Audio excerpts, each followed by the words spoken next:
ঠেকাতে রাজ্য সরকার ইতিমধ্যেই বাঁকুড়ার বিষ্ণুপুরকে হেরিটেজ নগরী হিসেবে ঘোষণা করেছে। ঐতিহাসিক গুরুত্ব বুঝে আর্কিওলজিক্যাল সার্ভে অফ ইন্ডিয়াও বিষ্ণুপুরের 5টি মন্দিরের রক্ষণাবেক্ষণের দায়িত্ব নেয়। কালাচাঁদ মন্দির তার মধ্যে একটি। মন্দির চত্বরেই রয়েছে আইএসআই এর কার্যালয়। নিরাপত্তারক্ষীদেরও যথেষ্ট কড়াকড়ি, কিন্তু এসবকে কার্যত বুড়ো আঙুল দেখিয়ে রাতে মন্দিরের গর্ভগৃহে ঢুকে পড়ে দুষ্কৃতীরা। গাঁইতি, শাবল, কোদাল দিয়ে দীর্ঘক্ষণ চলে খোঁড়াখুঁড়ি। ঘটনায় অবাক স্থানীয় বাসিন্দা থেকে পর্যটকরা। খুবই নিন্দনীয় ঘটনা।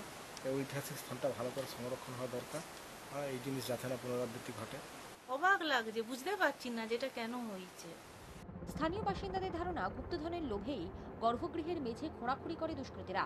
কিন্তু নিরাপত্তারক্ষীদের চোখ এড়িয়ে আর্কিওলজিক্যাল সার্ভে অফ ইন্ডিয়ার দফতরের নাকের ডগায় কিভাবে এত সময় ধরে চলল অপারেশন, তা নিয়ে প্রশ্ন উঠতে শুরু করেছে। ব্যুরো রিপোর্ট, 24 ঘন্টা।